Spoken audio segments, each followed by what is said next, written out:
Il était une fois une jeune fille nommée Clara, connue dans tout son village pour sa politesse et son sourire radieux. Clara était le genre de personne qui illuminait chaque pièce où elle entrait, non pas à cause de vêtements luxueux ou d'une richesse matérielle, mais grâce à son attitude respectueuse et à son cœur chaleureux. Clara vivait dans une petite maison au bord d'une forêt, entourée de fleurs sauvages et de ruisseaux chantants. Ses parents, bienveillants et aimants, lui avaient appris dès son plus jeune âge à traiter chaque personne avec gentillesse et à voir le bon en chacun.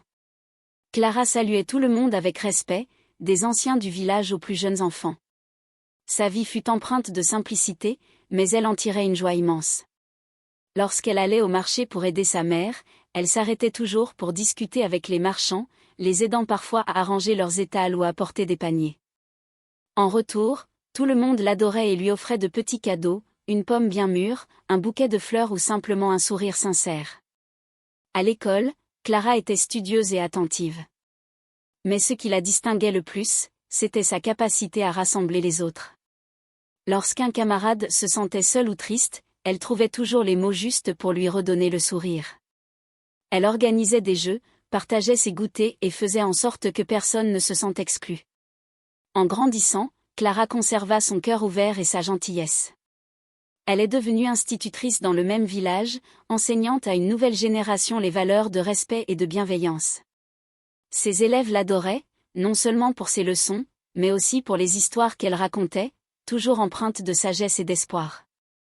Avec le temps, Clara forme une belle famille, entourée de son mari aimant et de ses enfants, qui, comme elle, apprend à répandre la joie autour d'eux. Même dans les moments difficiles, Clara gardait son et trouvait des solutions avec patience et douceur. Clara a vécu une vie longue et heureuse, entourée de ceux qu'elle aimait et qui l'aimaient en retour.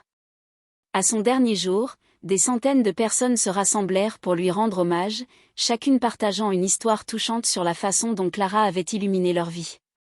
Ainsi, la vie de Clara fut une preuve vivante qu'un cœur aimant, une politesse sincère et une gentillesse naturelle peuvent non seulement apporter du bonheur à soi-même, mais aussi en semer partout autour de soi. Après le départ de Clara, son souvenir continue de vivre à travers les récits de ceux qui l'avaient connue. Chaque fois qu'une personne dans le village faisait preuve de gentillesse ou aidait un voisin, on disait avec un sourire, « Clara aurait fait pareil ». Ses enfants, inspirés par les valeurs qu'elle leur avait transmises, décidèrent de poursuivre son héritage de bonté. Sa fille aînée, Emma, a créé une petite bibliothèque au centre du village, un lieu où chacun pouvait emprunter des livres gratuitement et partager ses idées. C'était un projet que Clara avait toujours rêvé de voir naître. Son fils, Lucas, planta un jardin communautaire à l'endroit où Clara aimait se promener. Il rassemblera les habitants pour cultiver ensemble des fruits et des légumes, comme elle l'aurait voulu, en favorisant l'entraide et le partage. Même les plus petits gestes de Clara continuaient d'inspirer. Une vieille femme, à qui Clara avait un jour offert une écharpe en plein hiver, a décidé de tricoter pour les enfants du village chaque année. Un marchand de fruits, à qui elle avait rendu service jadis, commença à distribuer des fruits frais aux écoles locales en mémoire de sa générosité. Avec les années, une fête annuelle fut organisée en son honneur. On l'appelait la « Journée de la bienveillance ». Ce jour-là, les habitants accomplissaient des gestes altruistes, offrir un repas à un voisin, écrire des mots doux, ou simplement partager un moment avec quelqu'un. Clara n'était peut-être plus là physiquement, mais son esprit rayonnait toujours. Les enfants du village, qui entendaient souvent parler de cette femme remarquable, posaient parfois la question. Pourquoi Clara était-elle si gentille ? Et les anciens répondaient avec un sourire. Parce qu'elle savait que le bonheur vient en rendant les autres heureux.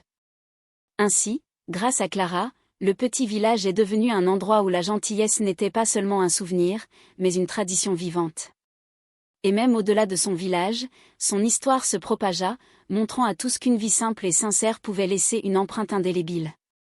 Si tu aimes ce que nous faisons, merci de t'abonner et aimer la vidéo pour ne rater la prochaine vidéo.